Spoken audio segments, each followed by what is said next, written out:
বিসমিল্লাহ রহমানির রাহিম। প্রিয় বাংলাভাষী ভাই ও বোনেরা, আসসালামু আলাইকুম। আজকে ইংরেজি 2025 সালের 14ই মার্চ। আমি এই ভিডিও করছি আমেরিকার টেক্সাস অঙ্গরাজ্যের হিউস্টন শহর থেকে। আজকে আমি আপনাদেরকে আমার পার্সিমন গাছের কী অবস্থা এখন সেটা দেখাবো।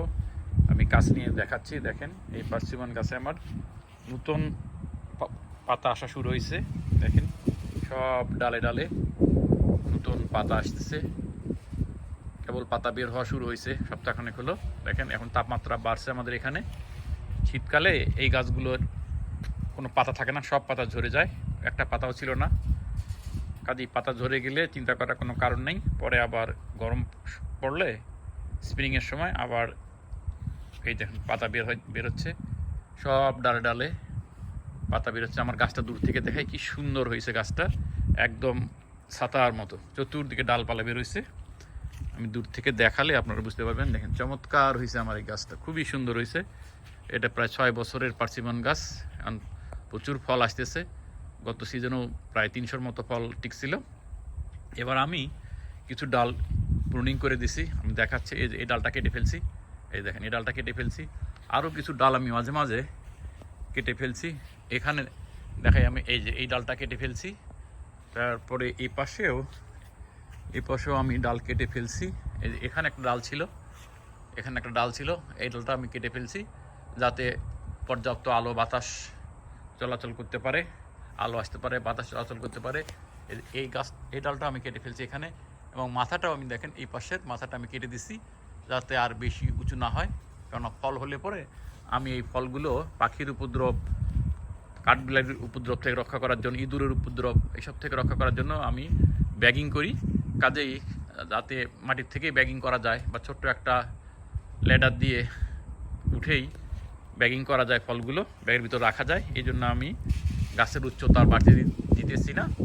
আর আমি এবার বেশ প্রুনিংও করছি। এই পাশে দেখেন, এই পাশে এই ডালটাও কেটে দিছি আমি, যাতে কিছু ফল কম হয়, এবং ফল কম হলে ফলগুলো বড় হবে, সুন্দর হবে।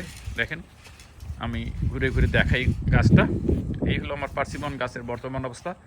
এই কিছুদিনের মধ্যে, হয়তো 15-20 দিনের মধ্যেই পাতা বেরোনো শেষ হয়ে যাবে, তখন কুড়ি বের হবে এবং পরে ফুল আসবে এবং ফল হবে ইনশাল্লাহ। তখন আবার আমি আমাদের ভিডিও করে দেখাবো।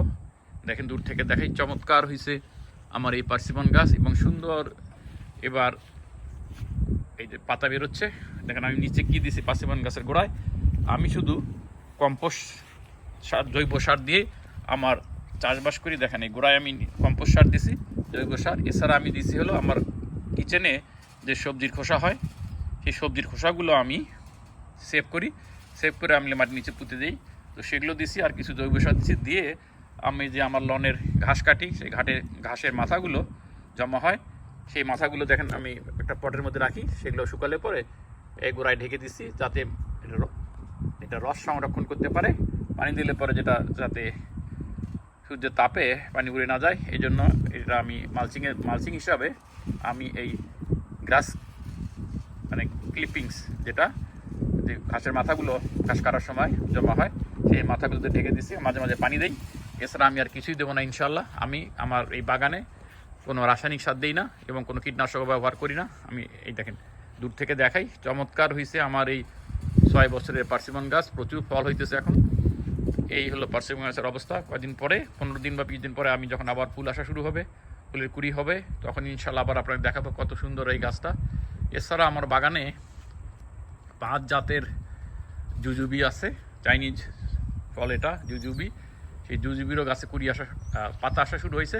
সেটাও আমি ইনশাল্লাহ পরবর্তী ভিডিওতে দেখাবো, হয়তো কয়েকদিনের মধ্যেই। এই হলো আমার পার্সিমন গাছের বর্তমান অবস্থা।